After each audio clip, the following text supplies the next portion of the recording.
ನಿನ್ ಗಂಡಿಗೆ ದುಡ್ಡು ಕೂಡ ಹೇಗೋದಿಲ್ಲ, ನನ್ನ ಮೇಲೆ ಕೈ ಮಾಡ್ತೀನಿ ನೀನು. ನೋಡಿ ನಿನ್ಗೆ ಏನ್ ಮಾಡ್ತೀನಿ ಅಂತ. ನನ್ನಿಂದ ಬೆಳ್ಳಿ ತೊಂದರೆ, ನನ್ನನ್ನು ಗುರಿಯಾಗಿಟ್ಕೊಂಡು ಅವ್ರುಗಳು ಬೆಳ್ಳಿಗೆ ತೊಂದರೆ ಮಾಡ್ತಾರೆ. ಆಗ ನಾನು ಇದ್ದು ಸತ್ತ ಹಾಗೆ. ಹಾ, ಅದ್ರ ಬದಲು ನಾನು ಪ್ರಾಣ ಬಿಟ್ಬಿಟ್ರೆ ಬೆಳ್ಳಿನಾದ್ರೂ ಸುಖವಾಗಿರ್ತಾಳೆ.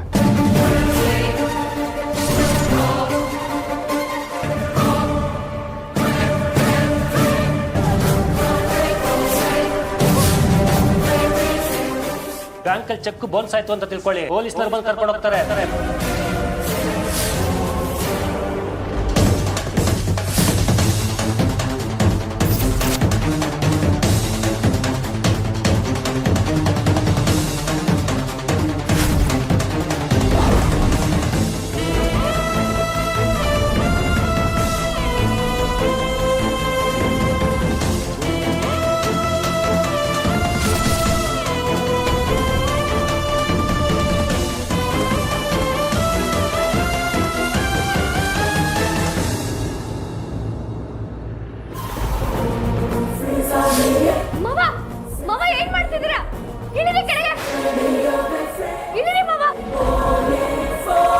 ನಿಮಗೆ ನನ್ನ ಮೇಲೆ ಇಷ್ಟೇ ಪ್ರೀತಿ ಇರೋದಲ್ಲ, ಇರಿ.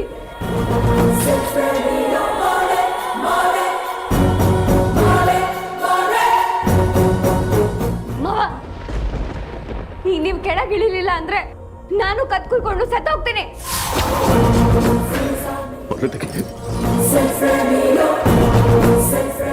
ನನ್ನ ತಪ್ಪಾಯ್ತು, ಕ್ಷಮಿಸ್ಬಿಟ್ಟು ನನ್ನ.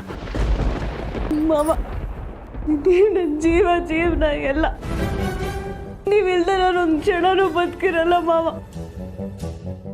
ಸಾವು ನೋವನ್ನ ಮರ್ಸಲ್ಲ ಮಾವ. ಬದುಕಿರೋರ್ಗೆ ನೋವನ್ನ ಇನ್ನಷ್ಟು ಜಾಸ್ತಿ ಕೊಡುತ್ತೆ. ಯಾವತ್ತೂ ಈ ಥರ ತಗೋಬೇಡಿ ಮಾವ.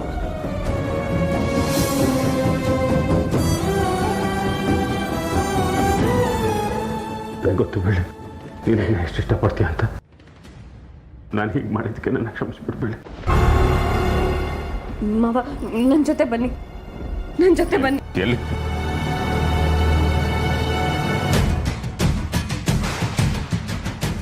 ನೋಡಿದ್ರ ಚಿತ್ರಕ್ಕ, ನಿಮ್ ಜೊತೆ ಮುತ್ತು ಮಾವನು ನಮ್ಮನ್ನೆಲ್ಲ ಬಿಟ್ಟು ಹೋಗೋಕ್ ನೋಡಿದ್ರು. ನೀವು ಇಲ್ಲ, ಮಾವನು ಇಲ್ಲ ಅಂದ್ಮೇಲೆ ನಾನ್ ಬದುಕಿದ್ದು ಏನ್ ಪ್ರಯೋಜನ ಅಕ್ಕ? ಮದ್ವೆ ಆಗಿರೋದು ಉಸಿರಿರೋ ಕೊನೆ ಕ್ಷಣದವರೆಗೂ ಜೊತೆಗಿರ್ಬೇಕು, ಎಲ್ಲ ಕಷ್ಟದಲ್ಲೂ ಭಾಗಿಯಾಗಿರ್ಬೇಕು ಅಂತ ತಾನೆ. ಆದ್ರೆ ಮುತ್ತು ಮಾವಂಗೆ ನನ್ನ ಹೆಂಡತಿ ಅನ್ನೋದೇ ಮನ್ಸಲ್ಲಿಲ್ಲ, ನನ್ನನ್ನೇ ಮರ್ತು ಹೋಗಿದ್ದಾರೆ ಅಕ್ಕ. ಹಾಗಲ್ಲ ಬೆಳ್ಳಿ. ಇಲ್ಲ ಮಾವ, ನಿಮಗೆ ನಿಜವಾಗ್ಲೂ ನಾನು ನಿಮ್ಮ ಮನ್ಸಲ್ಲಿ ಇದ್ದಿದ್ರೆ ನೀವು ಸಾಯೋ ಕೊನೆ ಕ್ಷಣದಲ್ಲಾದ್ರೂ ಬೆಳ್ಳಿನ ಒಂಟಿ ಮಾಡ್ತಿದ್ದೀನಲ್ಲ, ಇದು ತಪ್ಪಲ್ವಾ ಅಂತ ಅನ್ಸಿರೋದು. ಆದ್ರೆ ನಿಮ್ಗೆ ಯಾವ್ದು ಅನ್ಸಿಲ್ಲ ಅಂದ್ಮೇಲೆ ನಾನ್ ನಿಮಗ್ ಬೇಕಾಗಿಲ್ಲ. ಇಲ್ಲಿ ಚಿತ್ರಕ್ಕನೇ ಸಾಕ್ಷಿಯಾಗಿದ್ದಾರೆ. ಅವ್ರ ಮುಂದೆ ನನ್ನ ತಲೆ ಮೇಲೆ ಪ್ರಮಾಣ ಮಾಡಿ ಇನ್ ಯಾವತ್ತೂ ಸಾಯೋ ನಿರ್ಧಾರ ತಗೊಳ್ಳಲ್ಲ ಅಂತ ಹೇಳ್ತೀರಾ? ಇಲ್ಲ ನಾನ್ ಸಾಯ್ಬೇಕಾ?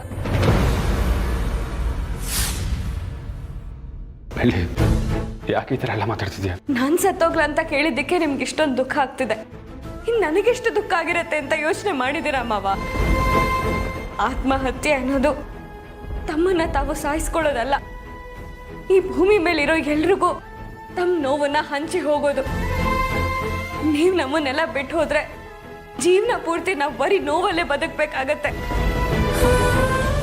ಅದಕ್ಕೆ ಇನ್ ಯಾವತ್ತೂ ಆತ್ಮಹತ್ಯೆ ಮಾಡ್ಕೊಳ್ಳೋ ಪ್ರಯತ್ನ ಪಡಲ್ಲ ಅಂತ ನೀವು ಆಣೆ ಮಾಡ್ಬೇಕು. ಈಗ ನೀವು ಆಣೆ ಮಾಡ್ತೀರಾ ಇಲ್ಲ ನಾನ್ ಸತ್ತು ಹೋಗ್ಲಾ?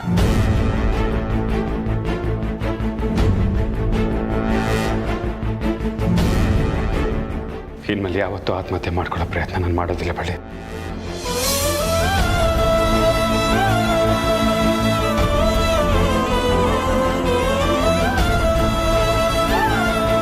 ಒಂದು ವಿಷಯ ಹೇಳ್ತೀನಿ ಮಾವ, ನನ್ನ ಮುದ್ದು ಮಾವ ಇದ್ದಾರಲ್ಲ, ಅವರು ಛಲಗಾರ, ಧೈರ್ಯಶಾಲಿ. ಸಣ್ಣ ಪುಟ್ಟ ವಿಷಯಕ್ಕೆಲ್ಲ ಆತ್ಮಹತ್ಯೆ ಮಾಡ್ಕೊಳ್ಳೋ ಅಂಥ ವ್ಯಕ್ತಿ ಅಲ್ಲ. ಒತ್ತಡ ಜಾಸ್ತಿ ಆದಾಗ ಬೇರೆ ದಾರಿ ಕಾಣೋದಿಲ್ಲ. ಎಲ್ಲರೂ ಯಾಕಿಂತ ನಿರ್ಧಾರ ತಗೊಳ್ತಾರೆ ಅಂತ ನಂಗೆ ಈಗ ಗೊತ್ತಾಗ್ತಿದೆ ಬಳ್ಳಿ. ಇಂಥ ಸಮಯದಲ್ಲಿ ನಿಂತರ ದಾರಿ ತೋರಿಸಬೇಕು. ಆದರೆ ನಾಳೆ ಏನು ಮಾಡೋದು ಅಂತಾನೆ ಗೊತ್ತಾಗ್ತಿಲ್ಲ.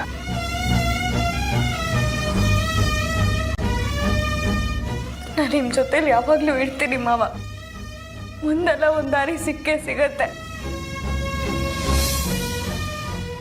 ದಯವಿಟ್ಟು ನನ್ನ ಬಿಟ್ಟು ಯಾವತ್ತೂ ಹೋಗ್ಬೇಡಿ ಮಾವ.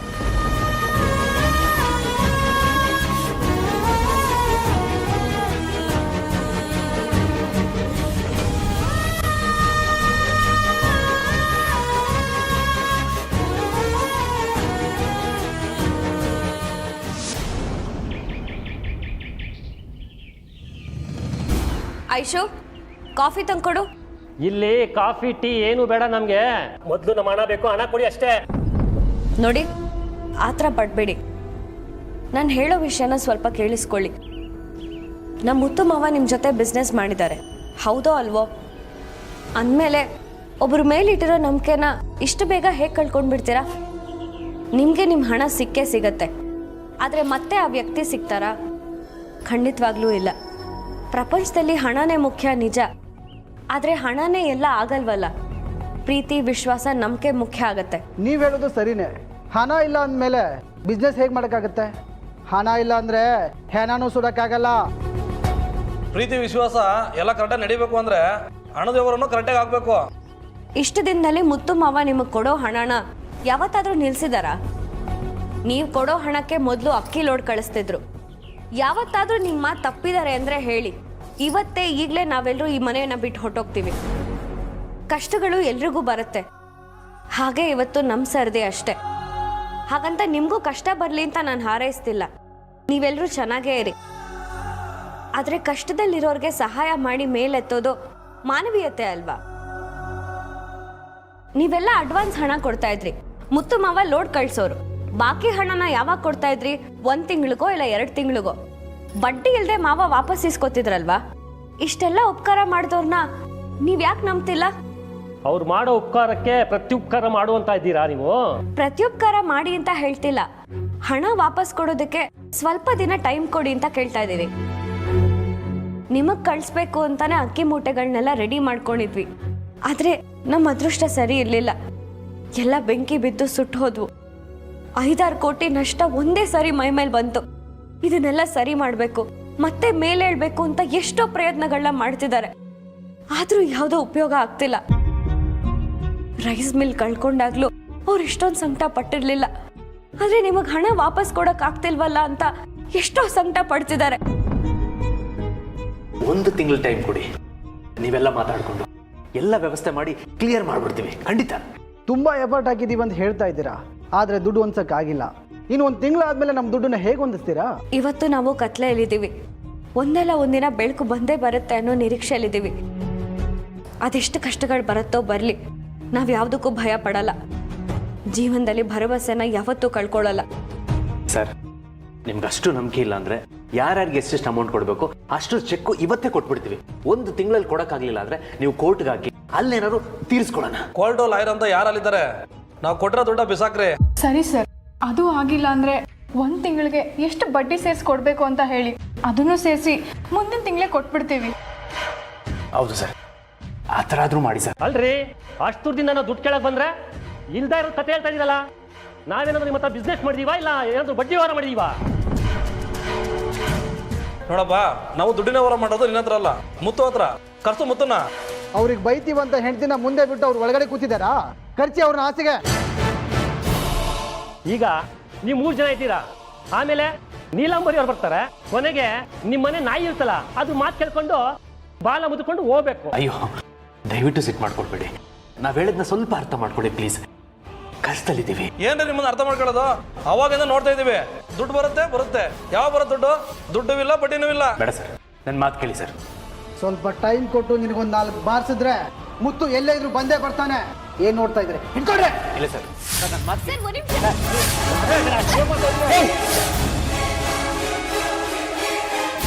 ನಿಲ್ಸೆ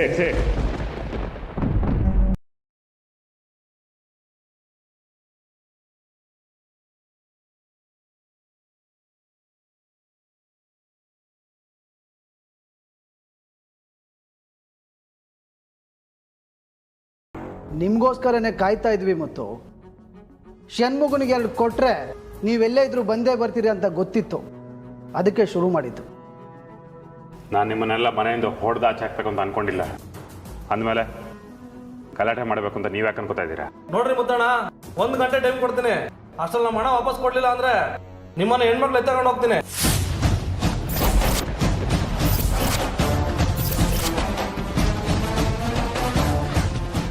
ಯಾರ ಮನೆಗೆ ಬಂದು ಏನು ಮಾತಾಡ್ತಿದ್ದೀಯ ಅಂತ ಗೊತ್ತಾ ನಿಂಗೆ? ಇದು ಜಮೀನ್ದಾರ್ ವಂಶ. ಚಿಟ್ಕೆ ಹೊಡೆದ್ರೆ 100 ಜನ ಬಂದು ನಿಲ್ತಾರೆ. ಹುಷಾರ್. ಏನೇ ಮುತ್ತು ಮಕ್ಕ ನೋಡ್ಕೊಂಡು ಸುಮ್ಮನೆ ಇದ್ದೀನಿ, ಇಲ್ಲ ಅಂದ್ರೆ ನಾಲ್ಗೆನ ಸೀಳು ಬಿಡ್ತಾ ಇದ್ದೆ. ಸಕ್ಕರೆ ಯಾವುದು ಉಪ್ಪು ಯಾವುದು ಅಂತ ತಿಳ್ಕೊಳಕ್ ನಾಲ್ಗೆ ಇರ್ತಿರ್ಲಿಲ್ಲ. ಏನ್ ಅನ್ಕೊಂತೀರಾ ನೀವು? ಮರ್ಯಾದೆ ಕೊಡ್ತಾ ಇದ್ದಾನೆ ಮುತ್ತು ಅಂದ್ರೆ ಮರ್ಯಾದೆ ತಗೊಳ್ಳೋದನ್ನ ಕಲೀರಿ. ಹಣ ಕೊಡೋ ಟೈಮ್ ಕೇಳಿದ್ರೆ ಧಮ್ಕಿ ಹಾಕ್ತೀರಾ? ಅಣ್ಣ ಇನ್ನು ಏನ್ ನೋಡ್ತಿದ್ದೀರಾ? ಪೊಲೀಸರು ಫೋನ್ ಮಾಡಿ. ಇದು ಯಾವಾಗ ಎದ್ರಲ್ಲ ನಾವು, ಅದು ಯಾವ ಬದನ್ ಬರ್ಲಿ. ತಾಗತ್ತೆ ಇಡೇ ದುಡ್ಡ ನೀನು. ನಿಲ್ಸಿ.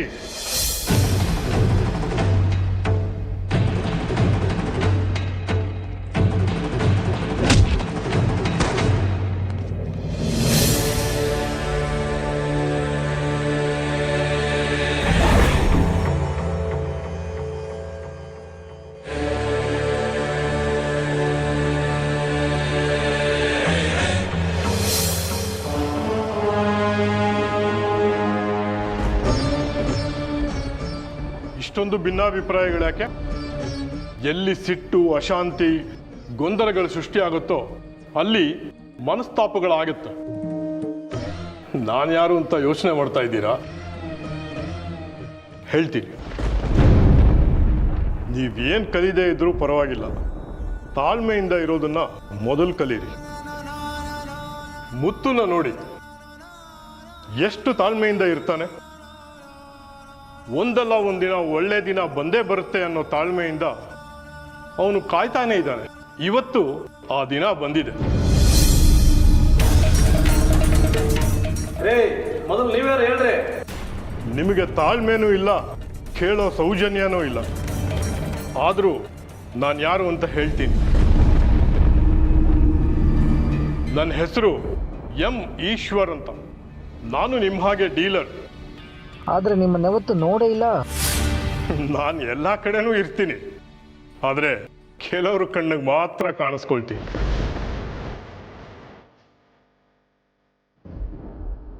ನಿಮಗೂ ನನಗೂ ಇರೋ ವ್ಯತ್ಯಾಸ ಅಂದ್ರೆ ನೀವೆಲ್ಲ ಮುತ್ತು ಹತ್ರ ಹಣ ಇಸ್ಕೊಂಡು ಹೋಗಕ್ ಬಂದಿದ್ದೀರ. ನಾನು ಮುತ್ತುಗೆ ಹಣ ಕೊಟ್ಟು ಹೋಗೋಣ ಅಂತ ಬಂದಿದ್ದೀನಿ.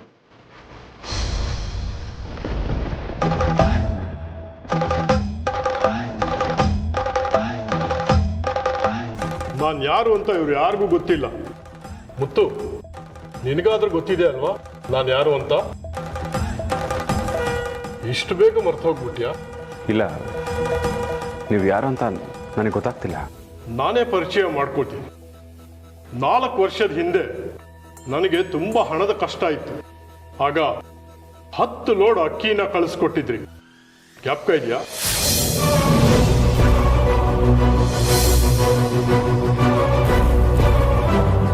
ನಾನು ನಿಮಗೆ ಯಾವಾಗ ಸಿಕ್ಕಿದ್ದೆ, ಯಾವಾಗ ಲೋಡ್ ಕಳಿಸಿದ್ದೆ ಅಂತ ನಿಜವಾಗ್ಲೂ ನನಗೆ ನೆನಪಿಗೆ ಬರ್ತಿಲ್ಲ. ದೊಡ್ಡವರು ದೊಡ್ಡ ಗುಣ.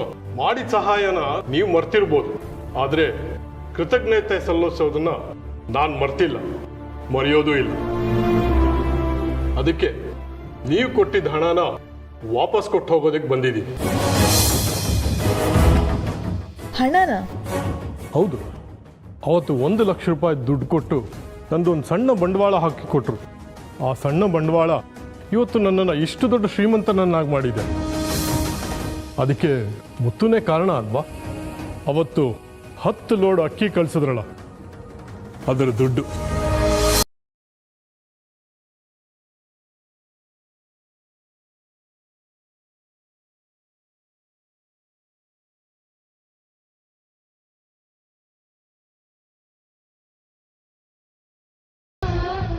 ಇಷ್ಟೊಂದು ಹಣನ? ಷಣ್ಮುಗ, ಇವತ್ತು 10 ಲೋಡ್ ಅಕ್ಕಿಗೆ ಎಷ್ಟಾಗತ್ತೆ ಹೇಳು? ಒಂದು 16 ಲಕ್ಷ ಆಗುತ್ತೆ. ಗುರುಗಳೇ, ನಾನೀಗ ಇದನ್ನ ತಗೊಳ್ಳೋದಕ್ಕಾಗಲ್ಲ. ಯಾಕೆ ಮುತ್ತು? ನೀವು ಯಾರು, ಎಲ್ಲಿಂದ ಬಂದ್ರಿ, ಏನು ಗೊತ್ತಿಲ್ಲ. ನೀವು ಇಸ್ಕೊಳ್ದೆ ಹೋದರೆ ನಾನು ಬಿಡೋದಿಲ್ಲ. ನನ್ನ ಕರ್ತವ್ಯ ನಾನು ಮಾಡೇ ಮಾಡ್ತೀನಿ. ತಗೊಳ್ಳಿ.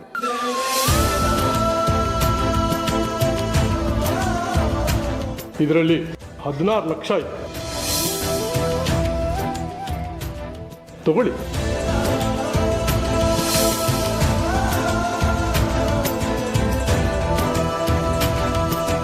ಇವತ್ತಿಗೆ ನನ್ನ ನಿಮ್ಮ ಲೆಕ್ಕ ಚುಕ್ತಾ ಆಯ್ತು. ಮುತ್ತು, ಇವ್ರಿಗೆಲ್ಲ ಕೊಡಬೇಕಾದ ಹಣನ ಕೊಟ್ಟು ಕಳಿಸ್ಬಿಡು.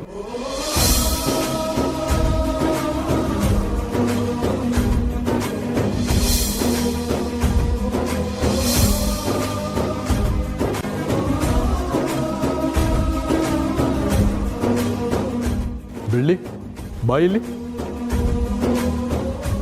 ನಿಮ್ಮ ಮನೆ ಹಿಂದೆ ಹೂವಿನ ಗಿಡಗಳನ್ನು ಹಾಕಿದೆಯಾ ಅಲ್ವಾ? ಹಾಂ ಸರ್, ಎಷ್ಟೊಂದು ಹೂವಿನ ಗಿಡಗಳಿದೆ.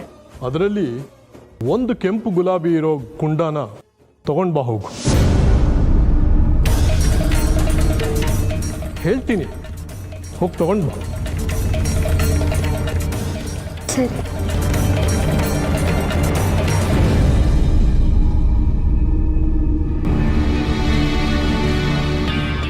ನಿಜ ಹೇಳಿ, ನೀವ್ಯಾರು ಅಂತ ಮುತ್ತಣ್ಣಂಗೆ ನೀವ್ಯಾರು ಅಂತಾನೆ ಗೊತ್ತಿಲ್ಲ.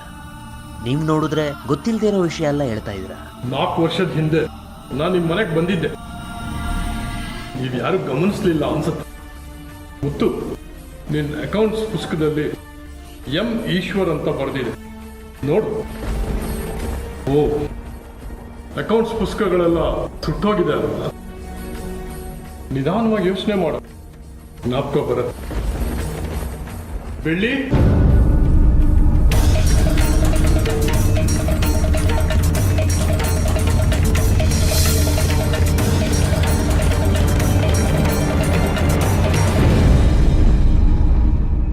ಇದರಲ್ಲಿ ಮುತ್ತುಗೆ ಸಂಬಂಧಪಟ್ಟ ವಸ್ತು ಇದೆ, ತೆಗೀರಿ.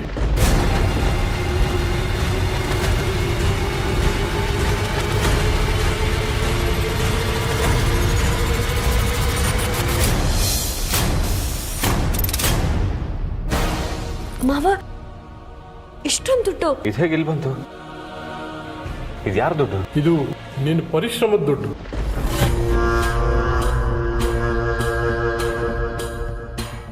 ಅಲ್ಲ, ನೀವು ತಮಾಷೆ ಮಾಡ್ತಿದ್ದೀರಾ? ನನ್ನ ಹತ್ರ 1 ರೂಪಾಯಿ ಕೂಡ ಇರಲಿಲ್ಲ. ಆಮೇಲೆ ಇಷ್ಟೊಂದು ಹಣ ನಂದು ಹೇಗಾಗುತ್ತೆ? ಹೌದು, ಮುತ್ತು ಮಾವ ಹೇಳ್ತಿರೋದು ನಿಜ. ಇಷ್ಟು ದಿನ ನಾವು ಹಣ ಹೊಂದಿಸೋದಕ್ಕೆ ಅಂತಾನೆ ಎಷ್ಟೋ ಕಷ್ಟಪಡ್ತಿದ್ವಿ. ಈಗ ಈ ಹಣ ಎಲ್ಲಿಂದ ಬರೋದಕ್ಕೆ ಸಾಧ್ಯ?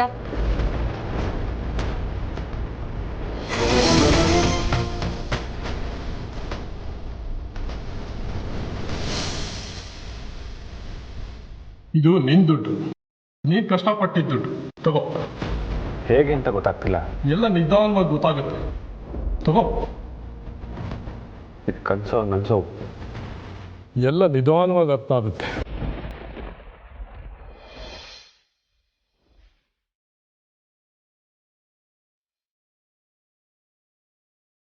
ಎಲ್ರಿಗೂ ಒಳ್ಳೇದಾಗಲಿ.